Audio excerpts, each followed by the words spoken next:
The West is making a concerted effort to isolate Africa, following a string of coups on the continent. The reason for this is that the West opposes African countries forging closer and more robust ties with non-Western nations. The West is much more alarmed when African nations establish connections with a country that has already faced sanctions and punishment. Iran, an oil-rich nation with nuclear weapons that gives the West nightmares, is one such example. Like North Korea, it has previously been sanctioned and is currently among the most sanctioned nations worldwide. However, now there is a way that the West is attempting to punish African nations in the same manner that it treated Iran. Iran is moving closer to these nations. Therefore, Iran's president traveled to Africa and signed some of the most secret deals in order to create a strong partnership. In contrast to earlier, the West is uneasy about these deals because they fear that nuclear secrets could be transferred to African nations. What has brought Iran and Africa closer together? And what does Africa and the West stand to gain from this strong alliance? Let's watch this video to find out. Iran was the world's most sanctioned nation just prior to Russia's invasion of Ukraine. It's interesting to note that although these sanctions were first imposed in 1979, Iran has been effectively expanding and ruling the world for 44 years. That is the reason Iran is so strong and strong. It has been trading and selling oil for the past 40 years, avoiding even the financial restrictions, despite being severely impacted by them. Putin sought Iran to teach Russia how to survive in the face of sanctions, as Russia was severely impacted by them. Because of this, Iran is a genius that knows a great deal about how to deal with the West, while still developing well. Now, Iran has become an important ally of Africa. As a result of Western sanctions against several African nations, sanctions have also made it difficult for the people of Niger to have access to enough food, medication, and energy. At that point, Iran must provide some assistance. Iran is now moving closer to Africa rather than the other way around. This is due to Iran's strategic objectives as well. African nations should form their own coalition, as the West is opposing both Iran and Africa. Simply put, two disparate elements can come together to form a more powerful force. Iranian President Ibrahim Traoré began his tour of the continent on July 12, 2023. The first Iranian president to visit Africa since Mahmoud Ahmadinejad 10 years prior. Over the course of 3 days, Traoré and his delegation, which included business executives and Iran's foreign minister, met with the presidents and other high-ranking officials in Zimbabwe, Kenya, and Uganda. The presence of Iranian businesses in the group demonstrated the political and economic ties between Africa and Iran. That might have been something that surprised France. Restoring ties with Africa has been a top priority for Traoré since the beginning of his presidency. His predecessor, Hassan Rouhani, focused on nuclear talks with the United States and other international powers during his first term, separating Iran from the continent. This made it possible for Saudi Arabia and the United Arab Emirates, Iran's affluent regional competitors, to engage in regional diplomacy. In 2016, Riyadh broke diplomatic ties with Tehran, and many African nations joined the Saudi-led alliance in Yemen. In light of this, Traoré worked to mend fences and lessen Iran's increasing isolation. When sanctions against Iran were reinstated in 2018, after the United States withdrew from the Iran nuclear agreement, Traoré's expedition to 3 Latin American countries that have experienced U.S. isolation, Venezuela, Nicaragua, and Cuba, was followed by the tour to Africa. This suggests that Iran is attempting to form a broad coalition of nations that have been severely impacted by the sanctions imposed by the West. Rather than remaining in isolation, these sanctioned nations can band together and engage in commerce, which would not only lift the Western sanctions, but also make them a strong and powerful force opposing the West. It makes sense for Iran to concentrate on Kenya, Uganda, and Zimbabwe. Since before the Iranian Revolution of 1979, Kenya, which is under siege as South Africa, has been Iran's second-largest trading partner in Africa. Kenya imports carpets, chemicals, and gasoline, and exports tea to Iran. Iran still has some commercial value, even if Zimbabwe and Uganda are comparatively small trading partners. Iranian factories have been producing and assembling tractors in both nations since 2008, along with South Africa and Sudan. Iran has shipped tractors to Uganda, Iran has also been training Uganda on fisheries developments since 2008 for iron ever since Senegal and Uganda gave Iran land to grow oil seeds and other commodities in 2008. Raisi recently traveled to Uganda and visited these fields and farms. You should be aware that Ahmadinejad wanted to build mining and agricultural economic relations with Zimbabwe in 2011. Additionally, Rouhani's administration worked in part with Zimbabwe and Uganda to advance biodiversity, food security, and agricultural output, as well as fighting animal illness, desertification, and drought. Iran has received geopolitical support from Kenya, Uganda, and Zimbabwe. They are served on the boards of governors of the International Atomic Energy Agency, the UN General Assembly, and the UN Security Council, among other significant multilateral organizations. As a result, they have sometimes been successful in influencing crucial votes, resolutions, and sanctions pertaining to Iran's human rights record and nuclear program. In addition, uranium, the primary resource for Iran's nuclear program, is produced and exported by Zimbabwe and Uganda. Zimbabwe, Kenya, and Uganda have also made an effort to assist Iran in overcoming US sanctions. Ahead of the US pulling out of the nuclear agreement, Rouhani declared in 2017 that he intended to restore banking and financial relations with Uganda, besides Niger and South Africa. Iran has actively pursued cultural and ideological ties with African countries. Similar to Ahmadinejad, Raisi placed a strong emphasis on anti-imperialism during his tour, especially considering Iran's shared semi-colonial past. Such rhetoric resonated in Zimbabwe, a rogue state struggling with international embargoes and sanctions, where the Islamic Republic had a long-standing relationship with the late President Robert Mugabe. In largely Christian countries like Kenya and Uganda, Iran has also sought religious relations by forming organizations and schools, disseminating publications, educating officials, and even converting some locals to Shiism. Between 1962 and 2018, Iran's commerce with Africa accounted for an average of 2.51% of its total trade. Implies that Raisi's tour will probably influence the game. The reason for this is that Iran has never before approached Africa under such circumstances. For any nation that has been subjected to sanctions or marginalized because of its opposition to the West, the issue now is one of survival. Africa may have diplomatic leeway to develop stronger connections with Iran while avoiding zero-sum Middle Eastern and sectarian rivalry, because to the recent ceasefire negotiations in Yemen and the diplomatic deal between Iran and Saudi Arabia, which was mediated by China. William Ruto, the president of Kenya, welcomed Iranian President Ibrahim Traoré with open arms, marking the start of a three-nation tour of Africa that Tehran portrays as a new chapter in its relationship with the continent. The Iranian president said that Iran is considering forging far closer connections this time around by referring to Africa as a place of potential.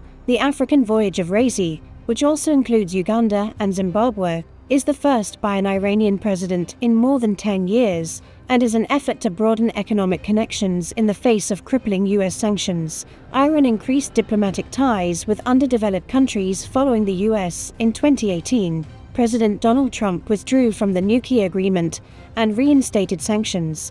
Iran's foreign ministry estimates that this year's trade with African countries will surpass $2 billion.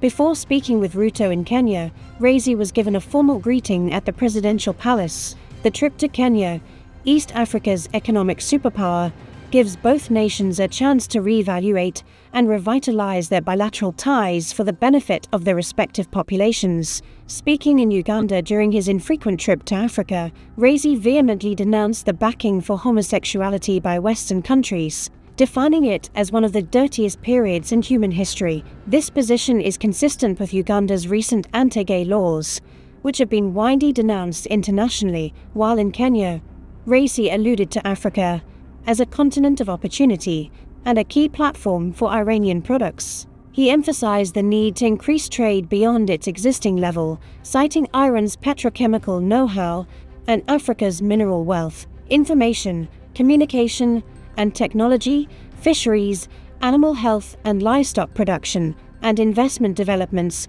seem to be the main topics of the memorandums of understanding that Iran and Kenya signed. There were almost 5 openly signed agreements. However, as Raisi stated, it is unknown if they inked deals pertaining to petrochemicals and nuclear energy. Ruto praised Iran as a major global innovation engine and strategic partner. Ruto indicated interest in expanding the spectrum of agricultural exports from Kenya, even if the majority of the country's exports to Iran are tea. Iran also stated plans to build an Iranian automobile manufacturing facility in Mombasa, a port city in Kenya. According to Iran's foreign ministry, Raisi's trip to Africa was intended to advance economic diplomacy, improve political ties with allies, and broaden export markets. Add your voice to the total liberation of Africa by leaving a comment in the comments section below. Do not forget to like and subscribe for more informative videos like this one.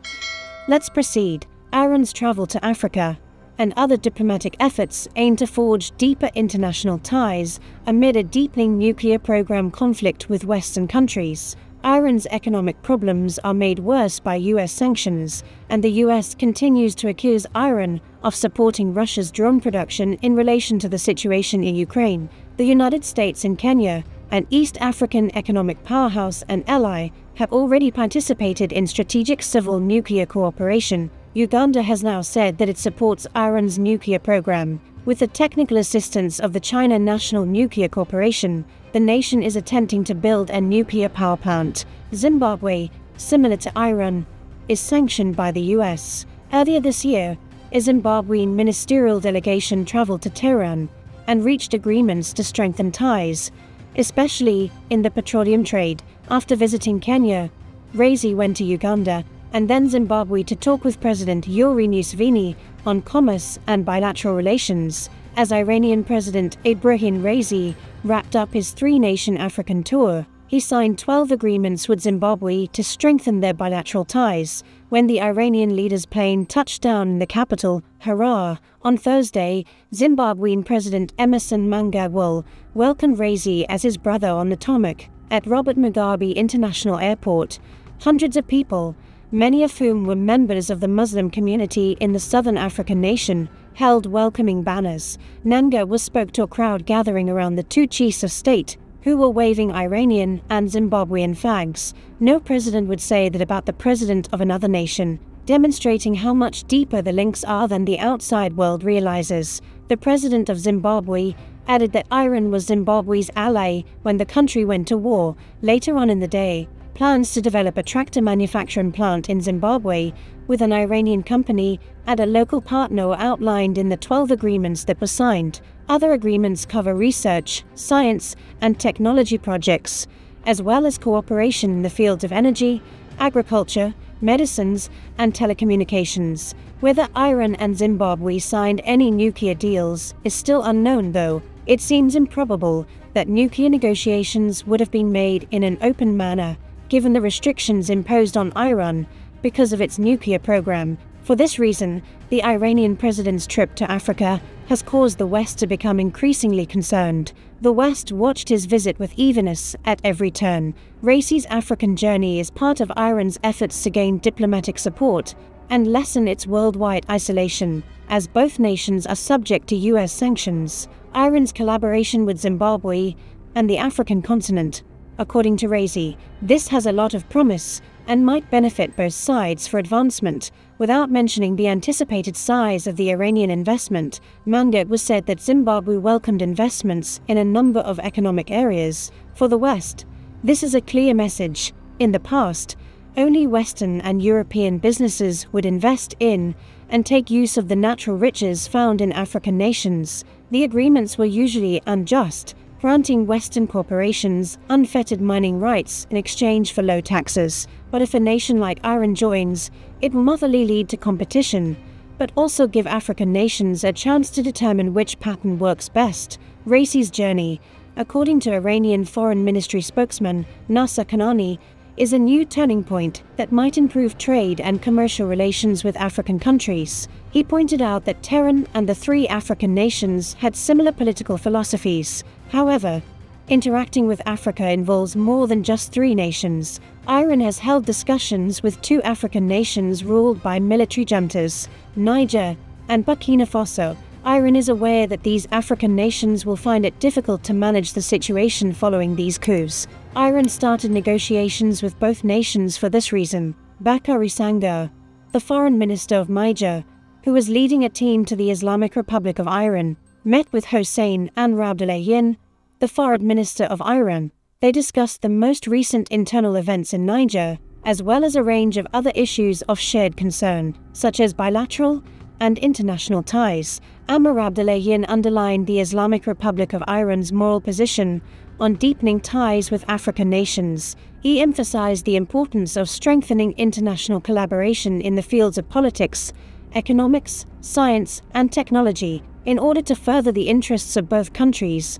Amir Abdollahian further emphasized the significance of high-level delegations visiting each other. Amir Abdollahian believed that the joint commission between the two nations was an appropriate structure for converting the goals of high-ranking officials into actual economic cooperation. He was hopeful that the Joint Commission's reorganization would result in notable advancements. Sangar highlighted the Islamic Republic of Iran's superior skills in a number of scientific, technological, and economic fields. He acknowledged Iran's crucial role in supplying Niger's varied demands in the energy and industrial sectors, and conveyed Niger's desire to deepen ties with Iran in a number of areas. Separately, Ali Bagheri, the deputy Iranian foreign minister for political affairs, visited Ouagadougou for a day and met with Apollinaire Joachim Kilam de Tambela, the prime minister of Burkina Faso. The Iranian first vice president invited Bagheri, who also talked about hopes to strengthen relations between the two nations. The colonialist history of both Africa and the West was discussed, with a focus on the significance of African nations gaining their freedom. The Prime Minister of Burkina Faso acknowledged Iran's important civilization and welcomed the offer, emphasizing the need to strengthen reciprocal connections. A joint Iran-Burkina Faso commission was agreed to be established after Bagheri's meeting with the Foreign Minister of Burkina Faso. The Commission's first meeting is soon to be held in Ouagadougou. The possible involvement of Iranian enterprises in the African state was also warmly supported, and talks with the Minister of Commerce and Industrial Development of Burkina Faso centered on expanded bilateral commerce and closer economic collaboration. There would be no immediate benefits to this expanding Iranian-African relations. This is due to the fact that exchanges, including economic collaboration, require time. Accepting that all sanctioned nations should come together was the true and effective aim of these interactions. For this reason, the president of Iran made his first trips to 3 Latin American nations. Those are sanctioned as well. The world will soon witness a close-knit alliance of sanctioned nations thanks to these fruitful meetings. You should be aware that in the past, these kinds of alliances were avoided by African nations. The reason for this is that the world was aware that African presidents were more Western-friendly. However, everyone could see how that worked. In reality, those African leaders were puppets of the West.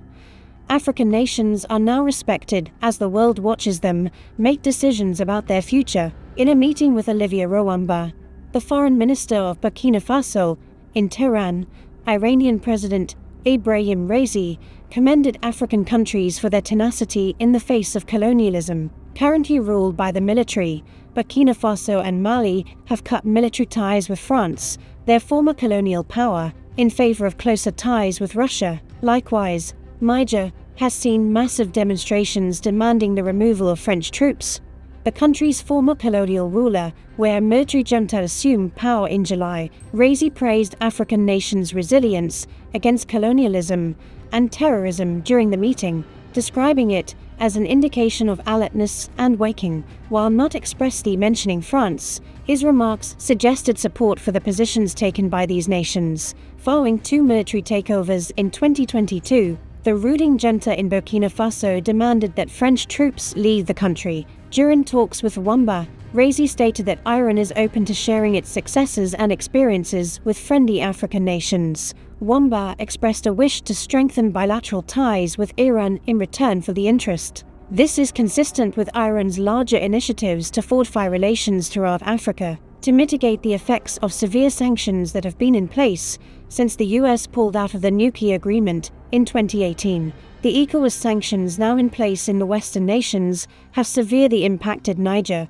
Iran may be a useful ally by providing information on how Niger can continue to develop and utilize its natural riches. Iran has previously done that. It created a market and marketed its oil to other nations in spite of the sanctions. In this way, Russia began to revoke Western sanctions and proceeded to export its oil to China, India, and other countries. In short, Iran has extensive experience expanding and surviving in a sanctioned environment. A number of nations have placed sanctions on Iran, with the United States playing a significant role along with other international organizations. Prior to Russia's February 2022 invasion of Ukraine, Iran had the unfortunate distinction of being the nation with the most sanctions in the world. When the radical students took control of the American embassy in Tehran in November 1979, the United States imposed its first round of sanctions. The US reintroduced them in 1987 in reaction to Iran's actions against the US and other countries in the Persian Gulf. Even though they had been temporarily suspended in January 1981 after the hostages were freed, in 1995, these sanctions were extended to businesses connected to the Iranian regime. Iran's failure to comply with the United Nations Security Council's demand that its uranium enrichment program be stopped led to the imposition of the third set of sanctions in December 2006. These restrictions, which at first targeted interests in petrochemicals, oil, and gas, later expanded to include banking, insurance, and shipping, as well as web posting services. These sanctions have had a significant effect on Iran's economy and people over the years. In international efforts to use sanctions as a tool to influence Iran's policies, particularly with regard to its uranium enrichment program, the US has taken the lead.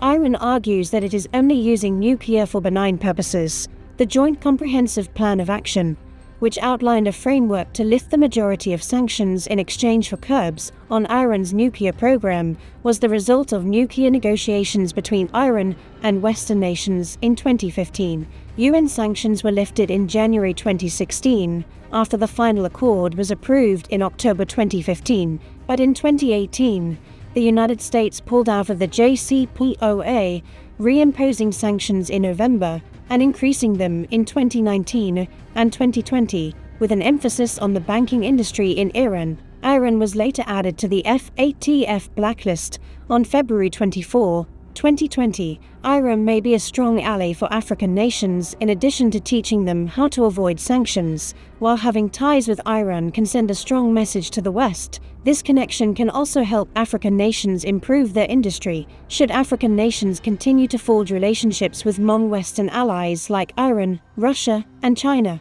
Isn't this a sign of true independence, autonomy, and power that African nations are using? Tell us what you think in the comments section below. We explore the rich history, culture, and the ongoing struggle for sovereignty in Africa. Join us in this important conversation by subscribing to our channel. By subscribing, you are not just staying informed.